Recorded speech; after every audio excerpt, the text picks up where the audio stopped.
Indraprastha gas limited इस company का एक छोटा सा स्टॉक एनालिसिस आप लोगों के सामने प्रेजेंट करने वाला हूं आज। जैसे कि मैंने ट्विटर पे एक पोल लिया था, वहां पे पूछा था कि कौन सी कंपनीज या फिर कौन सी सेक्टर्स मैंने एनालाइज करने चाहिए।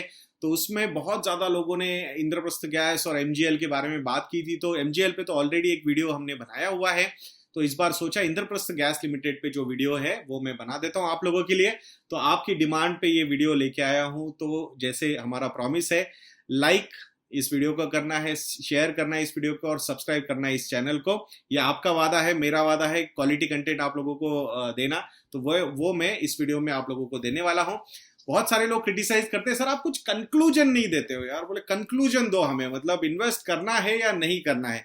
तो आई थिंक इतने सारे वीडियोस हमने अभी तक किए हैं, तो उसका आइडिया आप ले लीजिए यार। मतलब डायरेक्ट हम नहीं बता सकते ये यूट्यूब चैनल्स पे। रीजन भी बोलता हूं मैं आपको, because I do not know what is your exact risk profile. तो आपका रिस्क प्रोफाइल जाने बिना, आपका टोटल पोर्टफोलियो जाने बिना कैसे ये बोल सकते हैं। तो रडार पे रखिए, ये बोलता हूं मैं अगर किसी स्टॉक को, तो it means that is a good company. आपने रडार पे उसे रखना चाहिए। और अगर एग्जैक्ट एलोकेशंस वगैरह जो हम कंपनीज के एनालिसिस करते हैं, उनके एलोकेशंस कैसे होने चाहिए रिस्क प्रोफाइल के वगैरह हिसाब से, तो वो हमारी वेबसाइट इन्वेस्ट इंडिया पे अवेलेबल है। वहां पे आप मॉडल पोर्टफोलियो सब्सक्राइब कर सकते हो और वहां से आपके ओवरऑल पोर्टफोलियोज आप डेवलप कर सकते हो रेफरेंस लेके। बट ऐसे मतलब सिर्फ it's not a stock tip kind of service जो हम प्रोवाइड कर रहे हैं आप लोगों को। तो प्लीज उसे इतना निगेटिवली मत लीजिए कि बट बहुत सारी चीजें समझाते हैं हम, तो एक पर्सपेक्टिव आप लोगों के सामने डेवलप होता है। और फिर आप आपके एडवाइजर को पूछ के या फिर कुछ सब्सक्रिप्शंस वगैरह लेके वो डिसीजंस ले सकते हो। बट वो टोटल पोर्टफोलियो पे डिपेंड होना चाहिए, not any on specific stocks. तो फिर उसका मतलब नहीं रहेगा ओवरऑल एनालिसिस का। तो that's why, so please bear with us. तो यहाँ पे 5 पॉइंट एनालिसिस जो हम करते हैं, हमेशा करते हैं कि कंपनी के बारे में थोड़ा सा बताएंगे, इंडस्ट्री के बारे में थोड़ा सा बताएंगे, देन फाइनेंशियल्स के बारे में डिस्कस करेंगे थोड़ा, देन वैल्यूएशंस के बारे में भी थोड़ी सी बातें होंगी, एंड कॉर्पोरेट गवर्नेंस पे भी यहाँ पे डिस्कशंस होंगे। ऐसा एक 5 पॉइंट एनालिसिस करेंगे। रेटिंग में यहाँ पे नहीं देने वाला किसी भी पैरामीटर को, सारे पॉइंट्स आप लोगों के सामने रखूंगा। बट स्टॉकोमीटर प्लस पे ये सेक्टर की रेटिंग्स हमने शुरू कर दी है। सो अगर आप हमारे स्टॉकोमीटर प्लस के सब्सक्राइबर हो तो वहां पे वो रेटिंग्स मिल जाएंगी। तो अभी ज्यादा गालियां खाने से पहले I should start the video, because आप बोलोगे यार कितनी मार्केटिंग कर रहा है ये। सो लाइक शेयर सब्सक्राइब मत भूलिएगा दोस्तों। सो नाउ कंपनी के बारे में अगर हम बात करेंगे तो इंद्रप्रस्थ गैस लिमिटेड ये जो कंपनी है, तो it's in a way it's a PSU kind of company. भले ही वहां पे जो होल्डिंग है, शेयर होल्डिंग है, वो अलग अलग कंपनीज ने यहाँ पे मिलके रखा हुआ है। तो वो अगर आप देखोगे तो जो प्रमोटर्स है इस कंपनी के, वो प्रमोटर्स यहाँ पे गवर्नमेंट ऑफ दिल्ली भी है, गेल भी है यहाँ पे प्रमोटर, गेल इंडिया लिमिटेड ये कंपनी भी प्रमोटर है, and Bharat petroleum corporation limited ये कंपनी भी यहाँ पे प्रमोटर है। GAIL is holding 22.5% stake, Bharat petroleum is holding 22.5% stake, and government of Delhi, NCT of Delhi is holding around 5%। तो ऐसा सबका परसेंटेज अगर हम मिलाएंगे, promoters, the main promoters plus government, तो अराउंड 50% का एलोकेशन इज टुवर्ड्स इधर गवर्नमेंट और government owned PSUs, public sector undertakings के पास इसकी होल्डिंग है। एक अच्छी चीज मुझे हमेशा इस पर्टिकुलर सेक्टर में लगती है, जब हम आपको पूरा ओवरऑल सेक्टर का एनालिसिस भी समझाएंगे इंडस्ट्री का, तो यहाँ पे फॉरेन इंस्टीट्यूशनल इन्वेस्टर्स की और डोमेस्टिक इंस्टीट्यूशनल इन्वेस्टर्स की होल्डिंग भी काफी अच्छी नजर आती है। सो जैसे कि foreign institutional investors are holding close to 22.29% stake as of June 2020. So this shows कि इंस्टीट्यूशनल इन्वेस्टर्स, खास करके फॉरेन इंस्टीट्यूशनल इन्वेस्टर्स का काफी अच्छा भरोसा इस कंपनी पे है। इवन डोमेस्टिक इंस्टीट्यूशनल इन्वेस्टर्स जहां पे म्यूचुअल फंड्स आते हैं या फिर इंश्योरेंस कंपनीज आती है, इनका भी अगर आप स्टेक देखोगे इस कंपनी में, सो that is also around 17.22%. So this shows कि ओवरऑल यहाँ पे इंस्टीट्यूशनल इन्वेस्टर्स को ये सेक्टर भी काफी अच्छा लगता है, एंड ये पर्टिकुलर कंपनी भी अच्छी लगती है। सो इन अ वे नॉर्मली अगर स्मॉल कंपनीज को हम एनालाइज करते हैं, दो it's a mid cap oriented company, 27,000 crore plus का इसका मार्केट कैपिटलाइजेशन है, तो it's a mid cap company. But normally small and mid cap companies में इतना ज्यादा ड्यू डिलीजेंस करने का अपॉर्चुनिटी हमारे पास नहीं होता है। दो it's a PSU kind of company, तो यहाँ ऐसा कुछ ज्यादा कॉर्पोरेट गवर्नेंस के इश्यूज नहीं होते। सो लास्ट पैरामीटर के बारे में अगर हम बात करेंगे, तो being a PSU owned company, so हमें बिल्कुल यहाँ पे ऐसा कोई इशू नजर नहीं आता है कंपनी में। मोस्ट ऑफ दी इसके जो ऑपरेशंस अगर आप देखोगे तो नोएडा, ग्रेटर नोएडा, गाजियाबाद, गुरुग्राम, ये नॉर्दर्न साइड में है। अभी भी नई कैपेसिटीज ये लेके आ रहे हैं इन नॉर्दर्न एरियाज, तो वहां से ऑलमोस्ट 40 to 50% के वॉल्यूम्स बढ़ते हुए नजर आ सकते हैं। So that is a very good side from the revenue point of view. अगर हम देखते हैं obviously first quarter was bad quarter for all these companies, financials में उसके बारे में बात करेंगे आप लोगों से। सो ओवरऑल जो दो मेन प्रोडक्ट है इस कंपनी के वो है CNG and PNG, pipe natural gas and compressed natural gas. तो उसके जो एलोकेशन के हिसाब से हम बात करते हैं, सो 74% of the revenue mix comes from the CNG, compressed natural gas, and 26% comes from the PNG, that is pipe natural gas। एक चीज अच्छी होने वाली है इस कंपनी के पास जो है कि आने वाले समय में ये पाइप नेचुरल गैस का भी पेनिट्रेशन बढ़ता हुआ नजर आएगा। ऑब्वियसली कैपिटल इंटेंसिव चीजें होती है क्योंकि कहीं पाइपलाइंस वगैरह डालनी है आपको और वहां तक वो गैस पाइपलाइंस पहुंचानी है, तो obviously it's a tedious work. तो वहां कैपिटल इंटेंसिव भी है एंड बहुत सारे अप्रूवल्स वगैरह भी लेने पड़ते हैं। बट ये चीज होने के बावजूद एक चीज हमने देखनी चाहिए कि इस पर्टिकुलर कंपनी के लिए जो दूसरी कॉम्पिटिटर्स होंगे उनके लिए एंट्री बैरियर्स बहुत ज्यादा होंगे, क्योंकि नॉर्मली ये सब अप्रूवल्स वगैरह लेना लोकल अथॉरिटीज से और फिर वो पाइपलाइंस वगैरह डालना, तो इन अ वे एक विजिबिलिटी अगर आप देखोगे तो काफी अच्छी रेवेन्यू विजिबिलिटी नजर आती है इस कंपनी के बारे में। जब इंडस्ट्री एनालिसिस आप लोगों के सामने प्रेजेंट करेंगे तो आपको पता चलेगा कि ओवरऑल लॉन्ग टर्म के हिसाब से growth opportunities are very high. तो वो भी आपने बहुत ध्यान से देखना चाहिए इस पर्टिकुलर कंपनी के बारे में। नाउ अगर मैं इंडस्ट्री की बात करता हूं, सो नेचुरल गैस ये जो इंडस्ट्री है इसको प्रायोरिटी सेक्टर का एक दर्जा मिला हुआ है from government of India.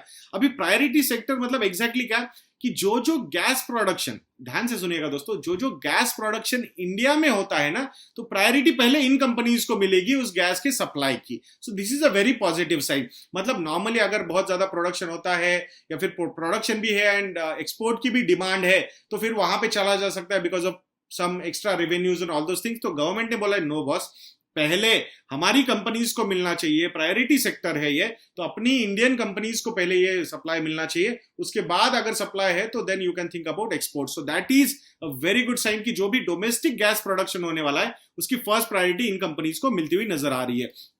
Now दूसरा एक एडवांटेज है इस इंडस्ट्री का, वो है पॉल्यूशन कंट्रोल के अगर नॉर्म्स देखेंगे हम तो वहां पे ट्रेडिशनल फ्यूल को चेंज करने की बातें हो रही है एंड नॉट फ्रॉम ओनली कि हम जो गाड़ियों में यूज कर रहे पैसेंजर व्हीकल्स या फिर घर में जो अपना पीएनजी यूज होता है, not only from that, even industrial usage of gas also they are trying to replace it with PNG, that is pipe natural gas. So that is also very positive sign for this company. अगर मैं चलो ये सारी चीजें नहीं देखता हूं और नेचुरल ग्रोथ के साथ भी हम बात करेंगे कि नेचुरल एक ऑर्गेनिक ग्रोथ के हिसाब से ये सेक्टर भी हम बात करते हैं, सो अराउंड 3 times आने वाले समय में ये पर्टिकुलर सेक्टर ग्रो हो सकता है in next 10 years, 3 times in 10 years। मतलब अगर मैं CAGR टर्म्स में इसे कन्वर्ट करता हूं सो अराउंड 11.6% पर एनएम की ग्रोथ इस सेक्टर में पॉसिबल है इन नेक्स्ट 10 years।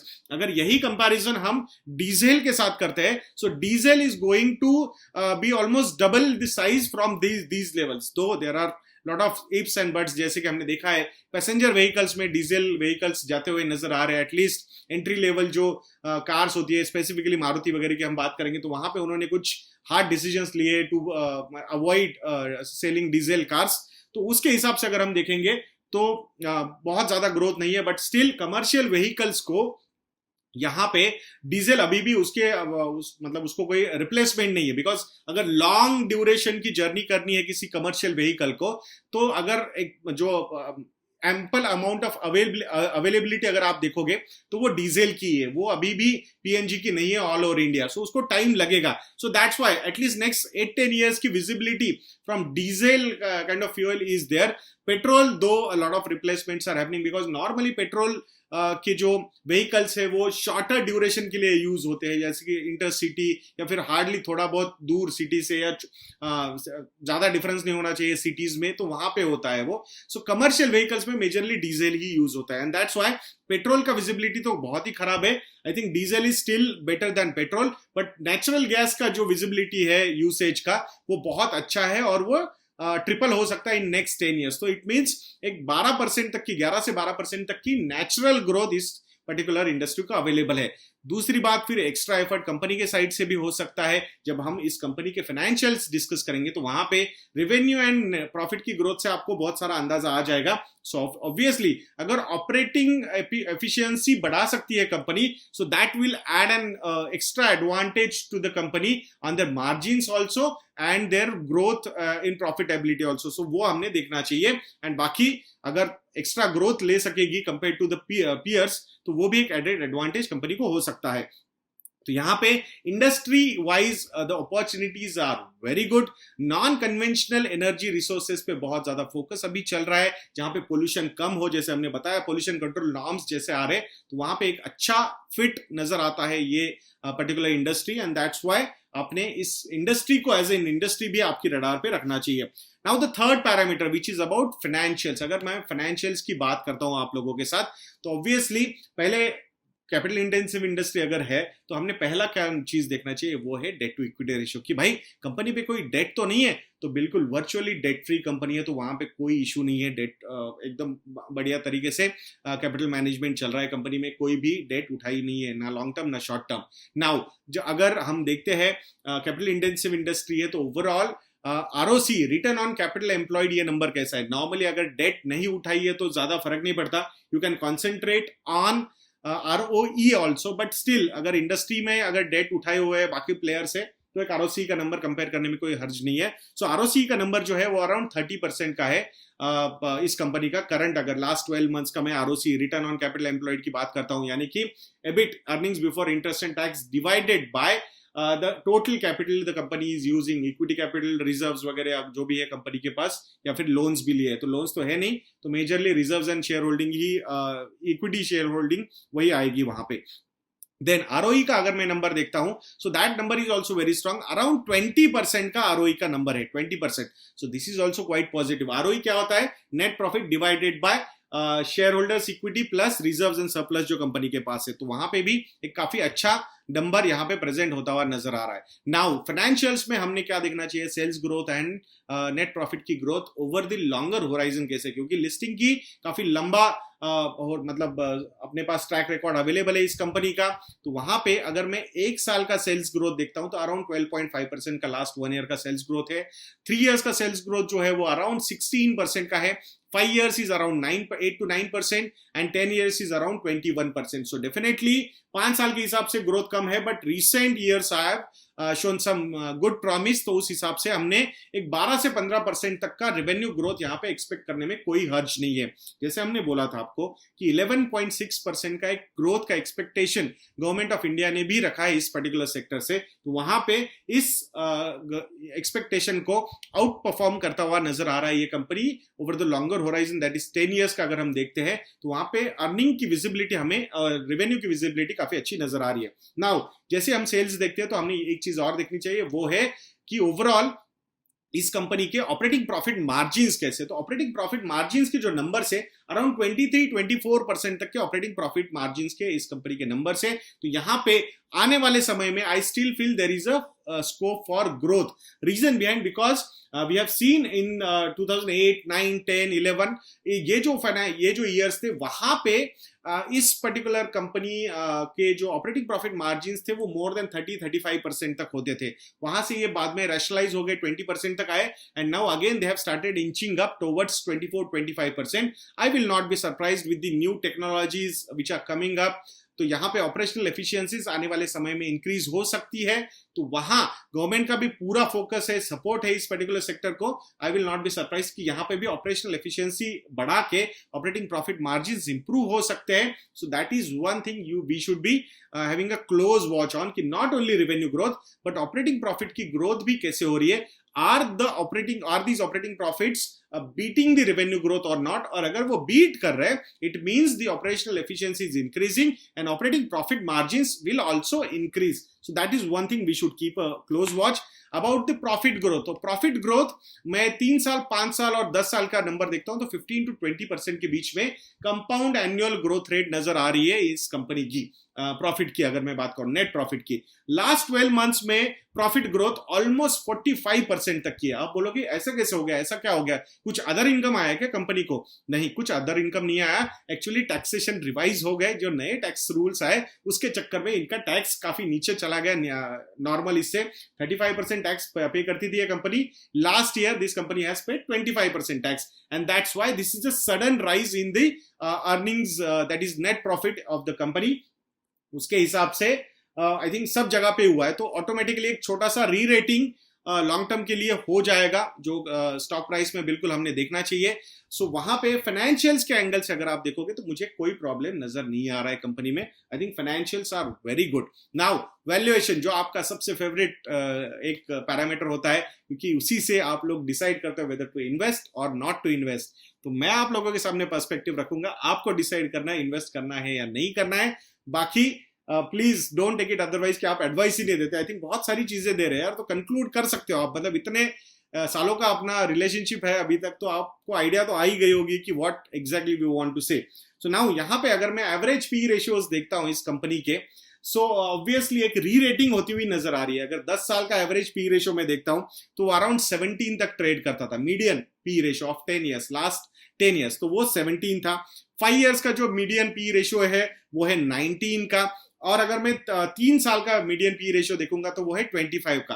तो कंसिस्टेंटली ये पी रेशियो के लेवल्स बढ़ते जाने का इसका मतलब ये है कि मार्केट ने इसे री रेट किया है. अब ये ऊपर नीचे होता तो हम बोलते कि भाई नहीं, वहां करेक्शन हो रहा है एंड यूफोरिया है, over valuation, all those things we can discuss. But यहाँ पे जब overall industry can grow by 12%, that is what the government is expecting, where this particular company can outperform the expectations of the government, तो वहां पे obviously कि growth के numbers will be on little higher side, and that's why some premium allocation will be there for this particular industry, और specifically उसमें ये company को तो रहेगा ही रहेगा. तो वहां पे currently this companies P ratio is around 24. तो लॉन्ग टर्म एवरेज जो है उसके ऊपर है अगर हम बहुत लंबा एवरेज देखते हैं. बट 3 साल का which is more relevant for us, तो वहां पे अगर हम देखेंगे तो 24 का पी रेशियो चल रहा है. दो we are going through some uncertain times because this particular quarter is going to be a very bad quarter. अभी तक results declare नहीं किए हैं, उसकी वजह से we do not know, but numbers are going to be very bad because consumption काफी कम हो गया था. Specifically अगर अप्रैल और मई का कुछ पार्ट हम देखेंगे तो because May was the month जब NCR रीजन में बहुत ज्यादा कोरोना का ये था, फैला हुआ था कोरोना, तो वहां पे उसके चक्कर में अच्छा खासा मूवमेंट ब्लॉक हो गया था लोगों का, and it will definitely have an impact. Though PNG that is petroleum natural gas का 6% का एलोकेशन है रेवेन्यू में, 74% is CNG, and that's why the impact will be on little higher side. तो ये हमने समझना चाहिए, but this could be an opportunity. वैसे देखा जाएगा तो ये स्टॉक 534 का 52 वीक हाई है, वहां से अभी 388 390 के लेवल पे ये ट्रेड कर रहा है. 52 वीक लो जो है वो 284 का है, तो वहां से ऑलमोस्ट 100 रुपीज ऊपर आ चुका है. क्लोज टू हम बोल सकते हैं कि 35% तक रैली हो चुकी है from the bottom. But expectation should be, आपने जो देखना है थॉट प्रोसेस वो नेक्स्ट 10 ईयर्स के हिसाब से अगर आप देख के चलोगे तो वहां पे अट्रैक्टिवनेस यहाँ पे नजर आ रहा है. दो वैल्यूएशन पॉइंट ऑफ व्यू से बहुत ज्यादा करेक्शन तो हुआ नहीं है स्टॉक में, वैल्यूएशन मतलब पी रेशियो वगैरह के लेवल से. आने वाले क्वार्टर के नंबर्स खराब हो सकते हैं, उसके चक्कर में पी रेशियो और ज्यादा इलेवेटेड आप लोगों को लग सकता है, तो ये भी आप लोगों को देखना होगा. बिकॉज लास्ट ईयर इनको एक एडेड एडवांटेज मिला था नेट प्रॉफिट में, that was lower taxation, that's why the base effect is on higher side. तो उस बेस इफेक्ट को ग्रोथ दिखाना will be difficult for this company. I will not be surprised for next 2-3 quarters sluggishness हो सकता है. Normally it's all about discounting of the forward earnings, but still जब results आते हैं मार्केट में तो वहां पे नेगेटिव रिएक्शंस मार्केट दे सकता है, we will not be surprised by that, but ये एक ऐसी कंपनी है कि आपके रडार पे इसने रहना चाहिए दोस्तों। तो मैं आशा करूंगा कि आपको ये छोटा सा एनालिसिस काफी अच्छा लगा होगा। If you feel we do good research, तो आप लोगों ने डेफिनेटली हमारे स्टॉकोमीटर प्लस या फिर हमारे मॉडल पोर्टफोलियोज है, या फिर MF जो म्यूचुअल फंड रिव्यूज हम करते हैं, या फिर आपको अगर कुछ असिस्टेंस चाहिए पोर्टफोलियो रिस्ट्रक्चरिंग में या फिर फाइनेंशियल प्लानिंग में, तो वो सारे डिटेल्स हमारी वेबसाइट पे अवेलेबल है। तो वो कुछ उसके लिए कुछ डिस्काउंट कूपन कोड चाहिए तो हमारे रिलेशनशिप सेल को आप कॉल करके वहां से वो अवेल कर सकते हो। मैं आशा करूंगा कि आप लोग हमसे बने रहेंगे, और लाइक शेयर और सब्सक्राइब का आपका वादा बिल्कुल पूरा करना है आपको। तो लाइक कीजिए, शेयर कीजिए इस वीडियो को, और सब्सक्राइब भी कीजिए चैनल को। मैं आशा करूंगा कि आप ये सारी चीजें करोगे और हेल्प करोगे, सपोर्ट करोगे हमें। तो ऐसे वीडियोस के लिए हमारा चैनल देखते रहिए, और नेक्स्ट वीडियो तक के लिए मुझे आज्ञा दीजिए दोस्तों। जय हिंद।